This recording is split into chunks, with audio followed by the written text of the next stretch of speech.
DD किसान, बदलते भारत की शान।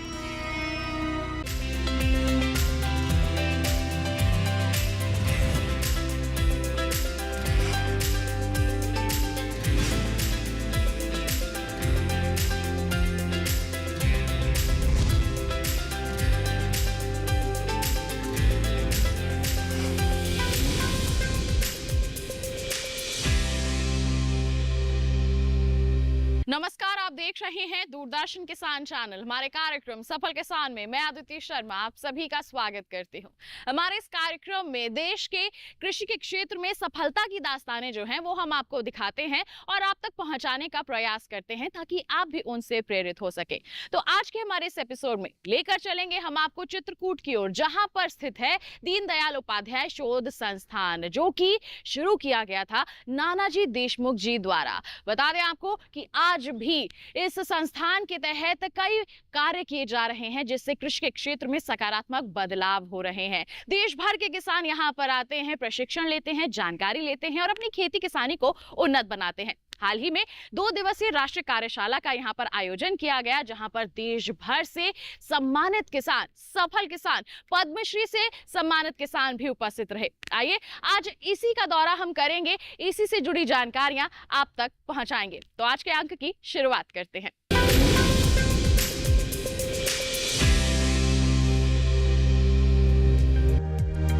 चित्रकूट की ये जो तस्वीर आज आप देख रहे हैं, ये कई वर्षों की मेहनत का परिणाम है। ये एक ऐसी हकीकत है जिसकी परिकल्पना भारत रत्न से सम्मानित नानाजी देशमुख ने की थी, जिन्हें ग्रामोदय से राष्ट्रोदय का शिल्पकार माना जाता है। उन्होंने साल 1972 में दीनदयाल शोध संस्थान की स्थापना की। यह एक ग्रामीण विकास संस्था है जो पंडित दीनदयाल उपाध्याय के विचारों को आगे बढ़ाने और ग्रामीण विकास के क्षेत्र में काम करने के लिए स्थापित की गई है।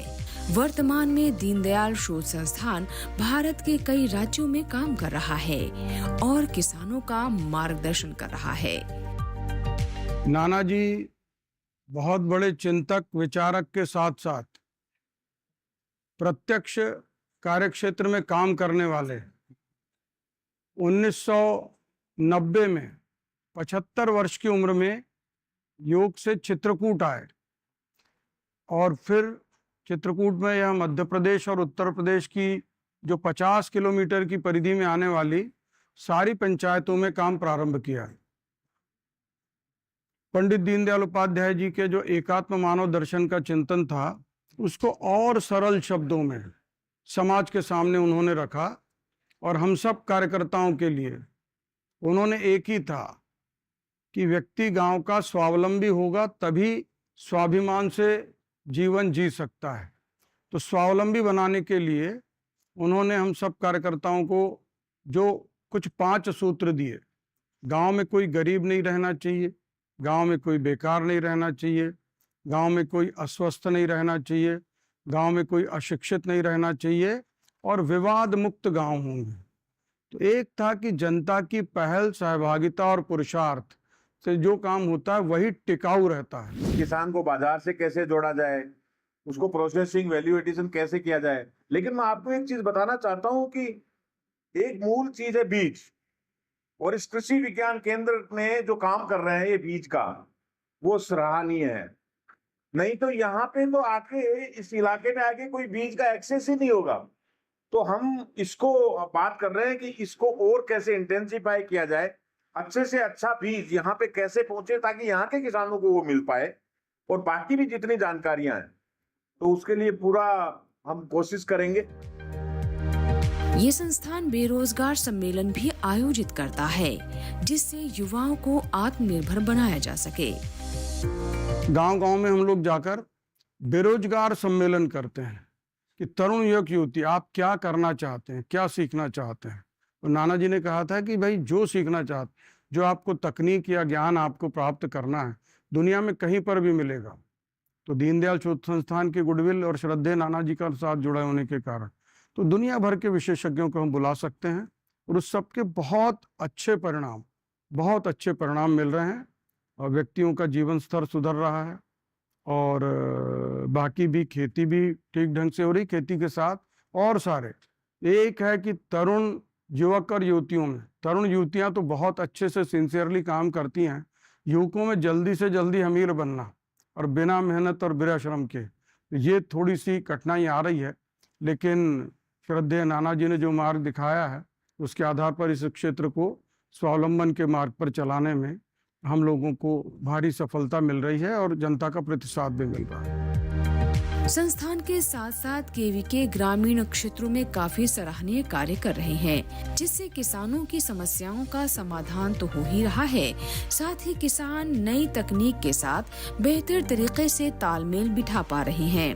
वहीं केवीके के मार्गदर्शन में महिलाएं प्रोसेसिंग के क्षेत्र में आगे बढ़ रही हैं। भारत रत्न परम श्रद्धेय नानाजी देशमुख जी की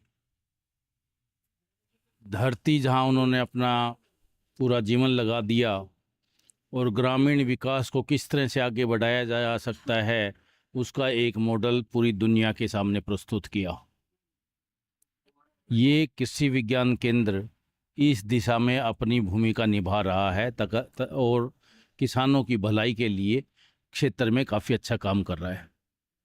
मैंने जब पूरे केवीके का भ्रमण किया तो मैंने पाया कि यहाँ पे कई चीज़ों के अंदर काफ़ी अच्छा काम हो रहा है, खास करके नर्सरी प्रोडक्शन के अंदर, खास करके वैल्यू एडिशन और प्रोसेसिंग के अंदर, और मशीनीकरण के अंदर भी इन्होंने काफ़ी अच्छा काम किया है। महिलाओं को के साथ जब संवाद हुआ तो हमें पता लगा कि वो कई प्रोडक्ट बनाने में सशक्त हुई है। किसानों से जब बात की तो पता लगा कि उनको नर्सरी के प्लांट्स और सीड बीज उपलब्ध होता है। उसके साथ साथ यहाँ पे जो ट्राइबल कम्युनिटी है उनको स्पेशल अभियान के तहत उनका प्रशिक्षण किया जाता है और उससे एक नई दिशा और दशा बदल रही है। संस्थान समय समय पर कार्यशालाओं का आयोजन करता है ताकि नानाजी देशमुख के ध्येय वाक्य हर हाथ को देंगे काम, हर खेत को देंगे पानी की परिकल्पना को सच साबित किया जा सके और किसानों को नए नए माध्यमों के बारे में अवगत कराया जा सके। नानाजी का शुरुआत से सपना रहा है, हर हाथ को देंगे काम, हर खेत को देंगे पानी, दुल्हन बनकर फिर से सजेंगी अपनी धरती रानी। इस प्रकार से धरती रानी को सजाने में किसानों को जितना ज़्यादा हम प्रोत्साहित कर सकते हैं, जितना ज़्यादा हम उनको इनपुट्स दे सकते हैं, उतना वो अपनी क्षमता ज़्यादा उपयोग करके अपने खेतों को हरा भरा कर सकते हैं। तो समय के साथ नए नए तकनीक आते जाते हैं, नई नई प्रजातियाँ आती है, नए उपकरण आते हैं और उन सबसे किसानों को अवगत कराना, जो मार्केटिंग के अलग अलग माध्यम अभी अवेलेबल हो रहे हैं उसके साथ अवगत कराना और धीरे धीरे किसानों की आय अच्छी से अच्छी, ज़्यादा से ज़्यादा कैसे बढ़ सके उसका प्रयत्न करना। इसलिए इस कार्यशाला में अनेक गांवों से किसान आके इसका बहुत अच्छा उपयोग ले रहे हैं। यहाँ तक कि बड़ा आनंद हो रहा है। पूरे अंत तक बड़ा अच्छा इसके परिणाम मिलेंगे और जल्द ही इन परिणामों को ज़मीन पर उतार के किसान अपने अपने तरह से अपनी उत्पादकता बढ़ाएंगे। पंडित दीनदयाल उपाध्याय की स्मृति में स्थापित दीनदयाल शोध संस्थान के तहत संचालित विभिन्न प्रकल्पों की स्थापना, विकास और विस्तार ही उनका एक ध्येय रहा है। कृषि, कुटीर उद्योग, ग्रामीण शिक्षा एवं स्वास्थ्य पर विशेष ध्यान दिया गया। नानाजी ने चित्रकूट में ग्रामोदय विश्वविद्यालय की स्थापना की, जो भारत का पहला ग्रामीण विश्वविद्यालय है।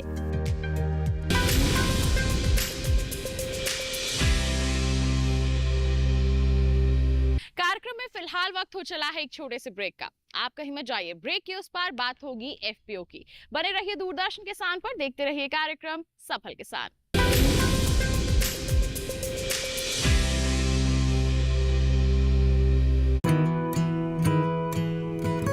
किसान सिर्फ अन्न नहीं उगाते, सपने भी उगाना जानते हैं।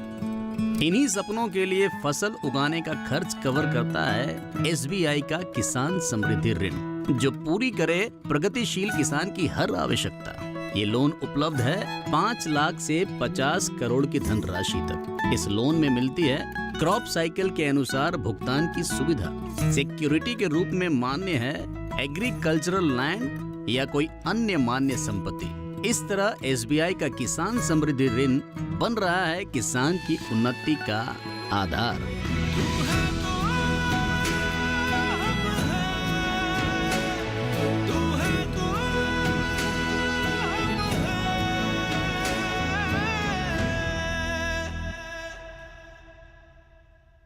बेमौसम बारिश आंधी और तूफान की चिंता भूल जाओ, फसल बीमा कराओ, सुरक्षा कवच पाओ। प्राकृतिक आपदा हो या कोई दुर्घटना, उसकी चिंता से भी मुक्ति पाओ। फसल बीमा कराओ। हमने फसल बीमा योजना को अधिक प्रभावी बनाया, उसके दायरे में ज्यादा किसानों को लाए। अब तक 23 करोड़ से अधिक किसान आवेदनों को फसल मुआवजा मिला। खरीफ फसल बीमा के लिए शीघ्र पंजीकरण कराएं। बैंक शाखा, बीमा कंपनी, कृषि ऋण समिति, जन सेवा केंद्र से संपर्क करें या www.pmfby.gov.in पर ऑनलाइन आवेदन करें। बीमा कंपनी के प्रतिनिधि से घर बैठे एड ऐप द्वारा बीमा करा सकते हैं। फसल बीमा से संबंधित जानकारी के लिए हेल्पलाइन नंबर 14447 पर कॉल करें। फसल बीमा कराओ, सुरक्षा कवच पाओ।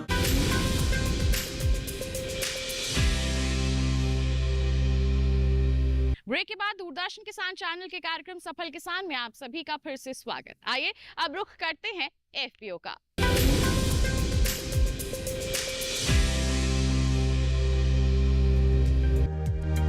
नानाजी देशमुख के प्रयास खासकर उन किसानों के लिए थे जिनके पास बेहद कम जोत है। इसे सफल बनाने के लिए मॉडल्स बनाए गए जिनमें कृषि विज्ञान केंद्रों ने भी महत्वपूर्ण भूमिका अदा की। खासकर छोटे किसान FPO से जुड़कर ज्यादा सफल हो पाए हैं। कैसे, आइए जानते हैं। 1970s में नानाजी ने जापान और कोरिया गया था। कहाँ एक 2.5 एकड़ फार्म बहुत बड़ा फार्म होता है और बहुत प्रॉफिटेबल होता है। देखने के लिए कैसा हो सकता है, तो तब से नानाजी एक काम करते थे कि हम लोग एक मॉडल कैसा बना सकते हैं कि वो स्मॉल फार्मर्स को लागू हो जाते हैं और उसका 1 एकड़, 1.5 एकड़, 2.5 एकड़ मॉडल से वो दोनों प्रॉफिट बनाओ और वो जियो ठीक ढंग से 6 आदमी का। तो दीनदयाल शोध संस्थान 4 कृषि विज्ञान केंद्र चलाते हैं। वो कृषि विज्ञान इसमें बहुत सारे के लिए एक्सपेरिमेंट किया और मॉडल्स बनाया। 1 एकड़ जो rain fed, semi irrigated, irrigated up to 2.5 एकड़ डिफरेंट क्लाइमेटिक जोन्स में, और बहुत सारा लाभ मिला उसको। तो इस पूरा चीज लेकर उसने ये FPO मूवमेंट शुरू किया था। वो जो 10,000 FPO फार्मर प्रोड्यूसर ऑर्गेनाइजेशंस का जो सोच था प्रधानमंत्री का, उसी कारण से था कि स्मॉल फार्मर्स और मार्जिनल फार्मर्स को मार्केट कैसा मिलूं। वो कभी अकेला वो करेंगे, उसका जो आउटपुट है बहुत कम है, उसको हम साथ में करेंगे 100 फार्मर 200 फार्मर जो आउटपुट साथ में करेंगे, पैकेजिंग करेंगे तो मार्केट मिल सकता है। नानाजी कहते थे उसका जो दीनदयाल शोध संस्थान का मुद्दे थे वो था हर हाथ को देंगे काम, हर खेत को देंगे पानी। नानाजी देशमुख जी ने कौशल विकास पर भी खासा ध्यान दिया, जिसके तहत युवा वर्ग प्रशिक्षण लेकर अपने क्षेत्र विशेष में आत्मनिर्भर बन सकें। प्रशिक्षण कार्यक्रमों में गृह उद्योग से संबंधित कोर्स शामिल हैं।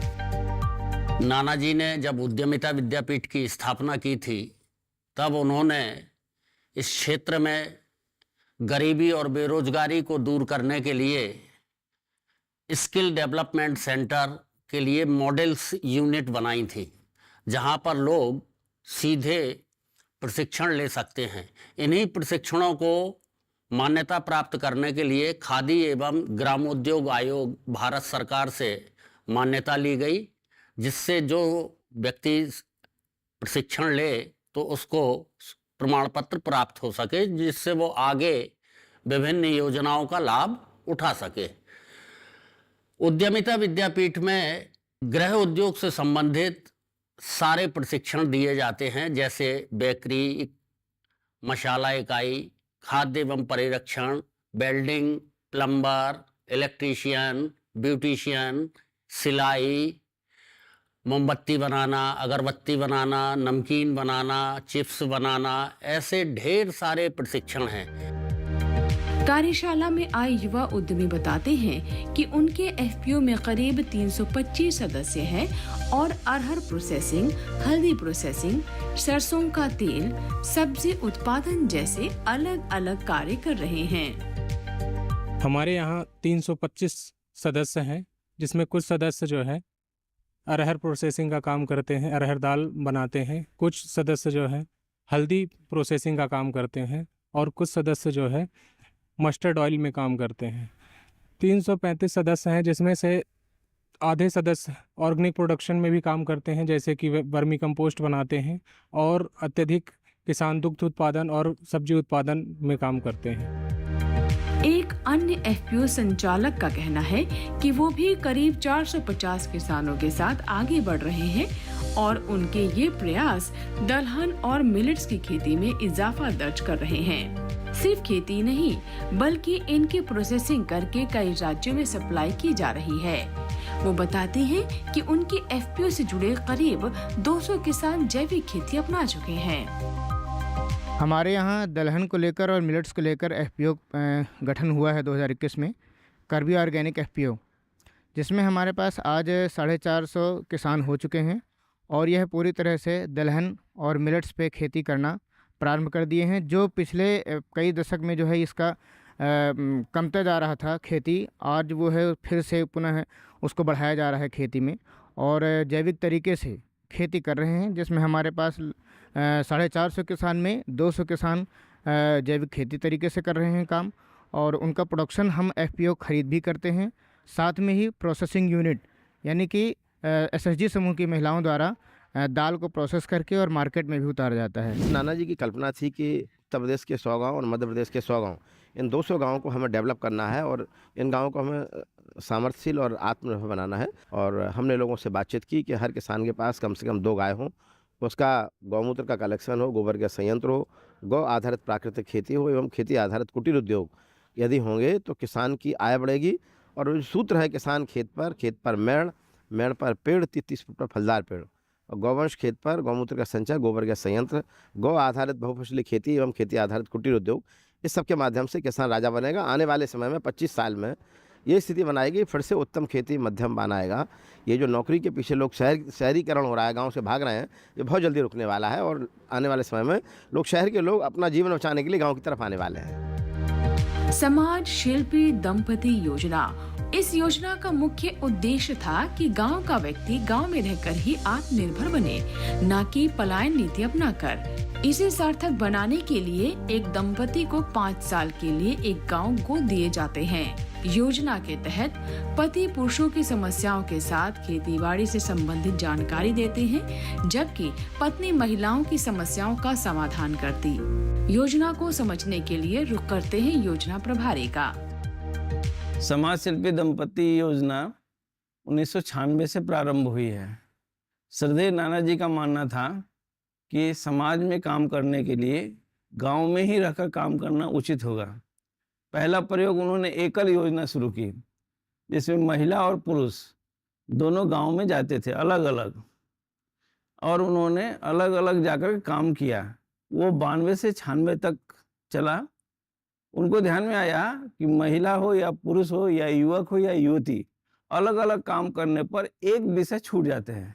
अगर पुरुष केवल काम करता है तो महिलाओं का विषय पूरा छूट जाता है, और महिलाएं काम करती है तो विषय वो पुरुषों का पूरा छूट जाता है, और इस तरह का सर्वांगीण विकास नहीं हो सकता है। श्रद्धेय नाना जी का जब चित्रकूट में आए, उसके बाद उनको ध्यान में आया कि राम और सीता दोनों दंपति थे और समाज का काम किया उन्होंने। अत्रि मुनि और अनुसुईया माँ दोनों समाज के लिए काम किया, उन्होंने यहीं पर काम किया। वो दोनों जो है उन्होंने श्रेष्ठ समाज की रचना की, और यहाँ तक कि सीता मैया को भी उन्होंने पाठ पढ़ाया और समाज में कैसे जी सकते हैं ये जीवन दृष्टि दी। इसी चीज को नाना जी ने सोचा कि समाज शिल्पी दंपति यानी पति पत्नी का जोड़ा जो कम से कम ग्रेजुएट हो, 2 बच्चे से अधिक न हो, उसको सामाजिक जिम्मेवारियां उसके शरीर पर अधिक न हो, बोझ न हो, और 25 से 35 वर्ष का उम्र हो, ऐसे युवक युवतियों को देश के लिए जीने के लिए उन्होंने आह्वान किया।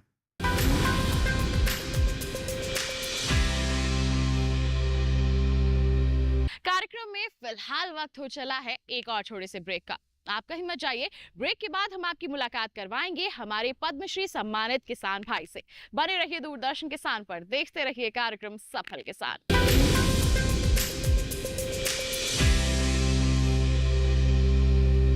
आज देश का किसान बढ़ा रहा है कृषि आधारित उद्योग की ओर कदम। उसकी इस यात्रा में साथ है SBI का agri and food enterprise loan. हर प्रकार की फूड प्रोसेसिंग तथा कृषि निर्यात इकाई के लिए संपूर्ण समाधान। ये लोन उपलब्ध है 1 लाख से 100 करोड़ की धनराशि तक, और इसको चुकाने की समय सीमा है अधिकतम 10 साल। क्रेडिट गारंटी कवर की सीमा तक 0 कोलेटरल सिक्योरिटी। SBI का agri and food enterprise loan बन रहा है किसान की उन्नति का आधार।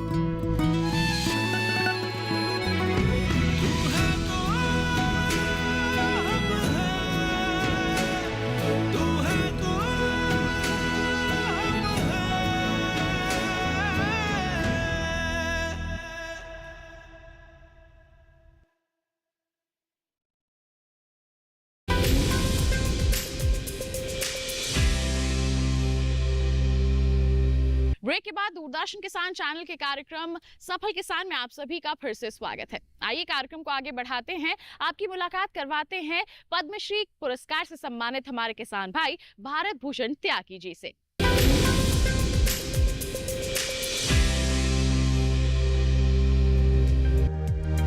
भारत भूषण त्यागी, जिन्हें कृषि के क्षेत्र में और प्रशिक्षण के क्षेत्र में पद्मश्री से सम्मानित किया गया है, जिन्हें जैविक खेती का अग्रदूत भी कहा जाता है। उनके प्रयास सिर्फ खेतों तक ही सीमित नहीं रहे, बल्कि उम्र के इस पड़ाव में भी वो नदियों को स्वच्छ करने के लिए कदम उठा रहे हैं। हमारी टीम जब उनसे मिलने गई तो वो मंदाकिनी नदी में सफाई करने का कार्य कर रहे थे। हमने पद्मश्री से सम्मानित 4 किसानों को मंदाकिनी में श्रम दान करते देखा। हम 4 भाई पद्मश्री मंदाकिनी गंगा नदी के पवित्र संगम पर हम उपस्थित हुए। ये नानाजी देशमुख की एक तपोस्थली रही, और यहाँ पर पूरे देश के लिए नदियों की पवित्रता को, उनकी पुण्यता को कैसे बनाए रखे जाए, क्योंकि मनुष्य का, प्रकृति का, नदियों का एक गहरा रिश्ता है। तो इस संदर्भ में सफाई अभियान शुरू किया गया, और जो संस्थान के द्वारा जो ये प्रयास किया गया है बहुत ही सराहनीय कदम है। और यहाँ से लोगों को प्रेरणा मिलती है कि किस प्रकार से नदियों के साथ हमारा गहरा रिश्ता है, पानी के साथ गहरा रिश्ता है।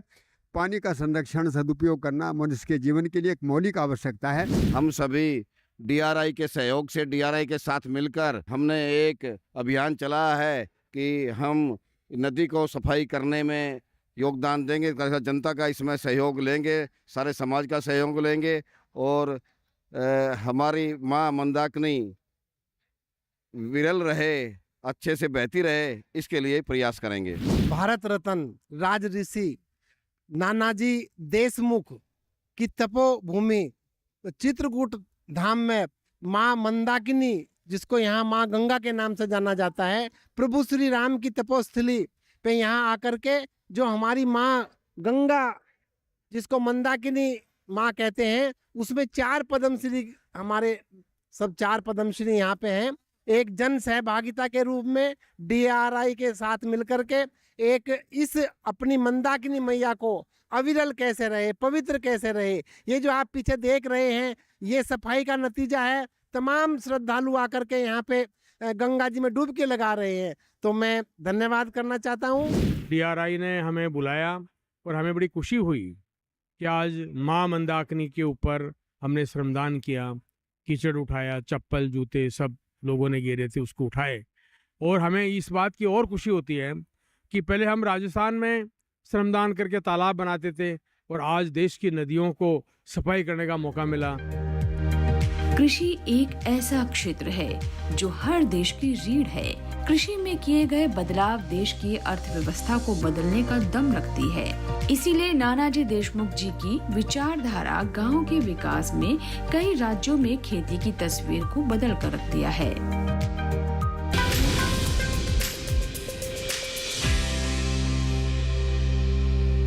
तो जाना आपने कि छोटे छोटे प्रयासों से कैसे दिशा और दशा दोनों को बदला जा सकता है। उम्मीद करते हैं कि आज का हमारा ये कार्यक्रम आपके लिए प्रेरणादायक साबित हुआ होगा। बता दें आपको कि अगर आपके पास भी कोई ऐसी ही सफलता की दास्तान है, हम तक पहुंचाइए। आप हमें ईमेल कीजिए। ईमेल आईडी है safalkisan@gmail.com। आप हमें पत्र लिखिए। पता है हमारा सफल किसान, कमरा नंबर 77, CPC दूरदर्शन, खेलगांव, नई दिल्ली 110049।